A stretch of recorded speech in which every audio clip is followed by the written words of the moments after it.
Volume 1, Part 1, Chapter 51, which deals with what the goatherd told those who were carrying off Don Quixote. 3 leagues from this valley there is a village, which though small is one of the richest in all this neighborhood, and in it there lived a farmer, a very worthy man, and so much respected that although to be so is the natural consequence of being rich, he was even more respected for his virtue than for the wealth he had acquired. But what made him still more fortunate, as he said himself, was having a daughter of such exceeding beauty, rare intelligence, gracefulness, and virtue, that every one who knew her and beheld her marvelled at the extraordinary gifts with which heaven and earth had endowed her. As a child she was beautiful. She continued to grow in beauty, and at the age of 16 she was most lovely.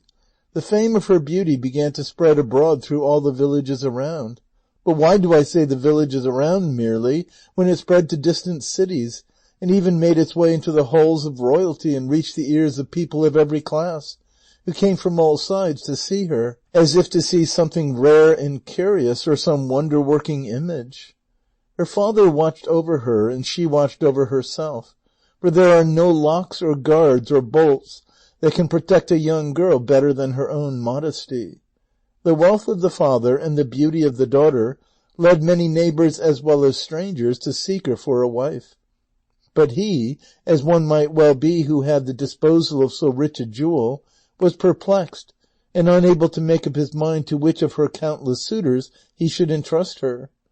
I was one among the many who felt a desire so natural, and as her father knew who I was, and I was of the same town, of pure blood, in the bloom of life, and very rich in possessions, I had great hopes of success. There was another of the same place and qualifications who also sought her, and this made her father's choice hang in the balance, for he felt that on either of us his daughter would be well bestowed. So to escape from this state of perplexity, he resolved to refer the matter to Leandra, for that is the name of the rich damsel who has reduced me to misery. Reflecting that as we were both equal, it would be best to leave it to his dear daughter to choose according to her inclination, a course that is worthy of imitation by all fathers who wish to settle their children in life. I do not mean that they ought to leave them to make a choice of what is contemptible and bad, but that they should place before them what is good, and then allow them to make a good choice as they please. I do not know which Leandra chose. I only know her father put us off with the tender age of his daughter, and vague words that neither bound him nor dismissed us. My rival is called Anselmo, and I myself Eugenio, that you may know the names of the personages that figure in this tragedy, the end of which is still in suspense, though it is plain to see it must be disastrous.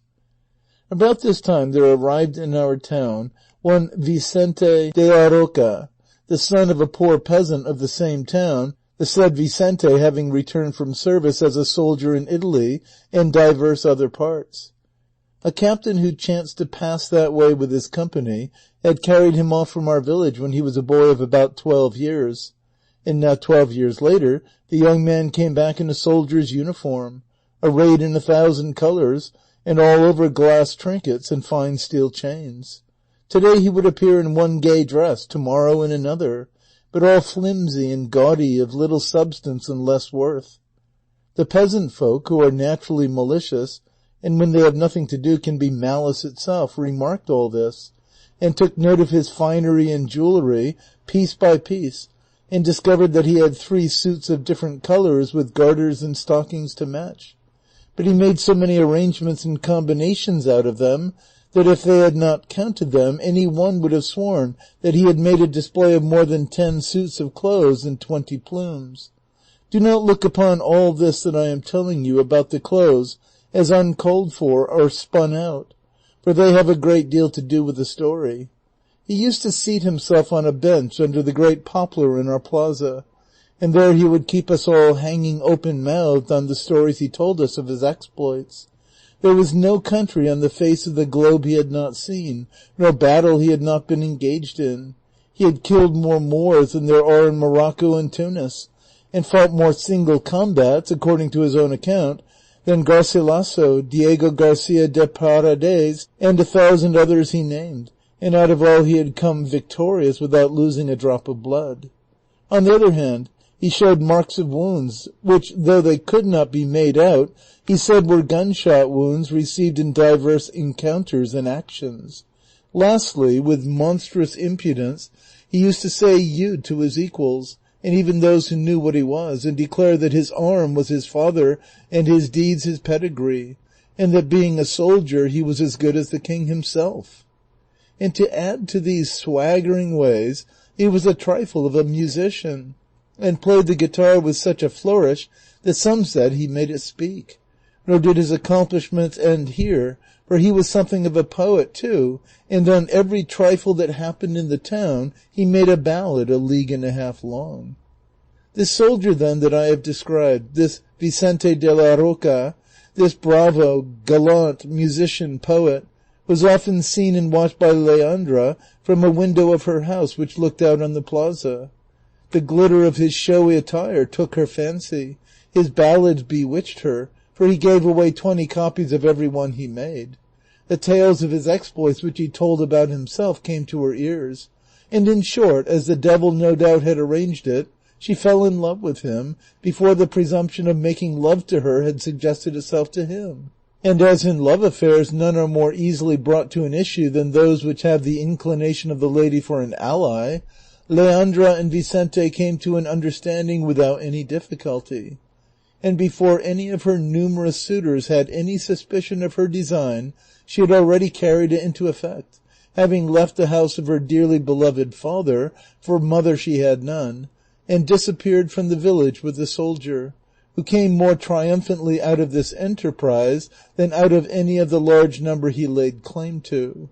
All the village and all who heard of it were amazed at the affair. I was aghast, Anselmo thunderstruck, her father full of grief, her relations indignant, the authorities all in a ferment, the officers of the Brotherhood all in arms. They scoured the roads, they searched the woods in all quarters, and at the end of 3 days they found the flighty Leandra in a mountain cave, stripped to her shift, and robbed of all the money and precious jewels she had carried away from home with her.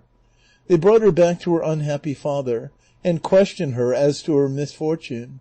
and she confessed without pressure that Vicente de la Roca had deceived her, and under promise of marrying her, had induced her to leave her father's house, as he meant to take her to the richest and most delightful city in the whole world, which was Naples, and that she, ill-advised and deluded, had believed him, and robbed her father, and handed over all to him the night she disappeared, and that he had carried her away to a rugged mountain, and shut her up in the cave where they had found her. She said, moreover, that the soldier, without robbing her of her honor, had taken from her everything she had, and made off, leaving her in the cave, a thing that still further surprised everybody.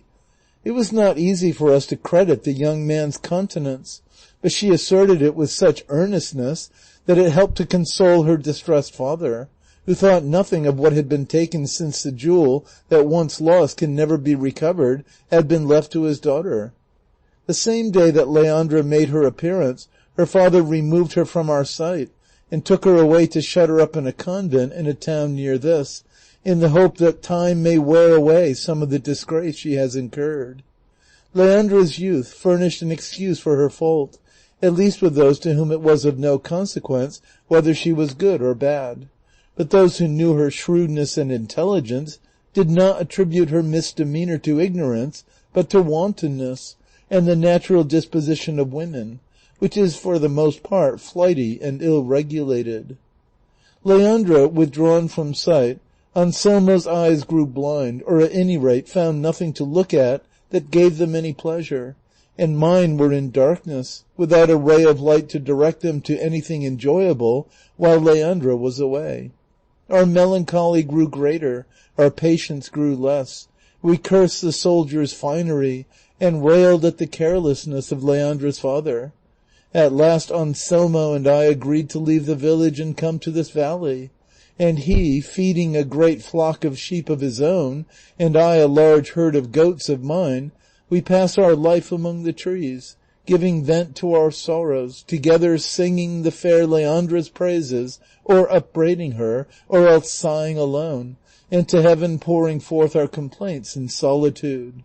Following our example, many more of Leandra's lovers have come to these rude mountains and adopted our mode of life, and they are so numerous that one would fancy the place had been turned into the pastoral Arcadia, so full it is of shepherds and sheepfolds. Nor is there a spot in it where the name of the fair Leandra is not heard.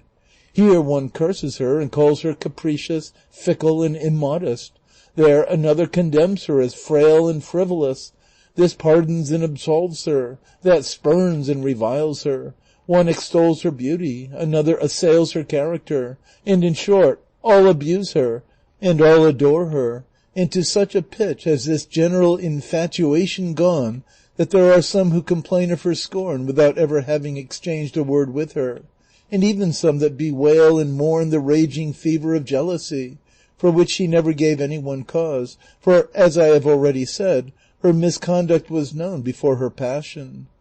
There is no nook among the rocks, no brookside, no shade beneath the trees, that is not haunted by some shepherd telling his woes to the breezes. Wherever there is an echo it repeats the name of Leandra. The mountains ring with Leandra. Leandra murmur the brooks, and Leandra keeps us all bewildered and bewitched, hoping without hope, and fearing without knowing what we fear.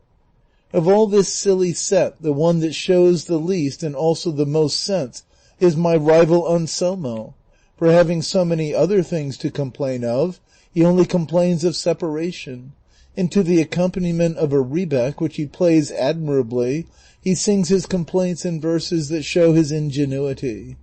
I follow another easier, and to my mind wiser course, and that is to rail at the frivolity of women, at their inconstancy, their double-dealing, their broken promises, their unkept pledges, and in short the want of reflection they show in fixing their affections and inclinations.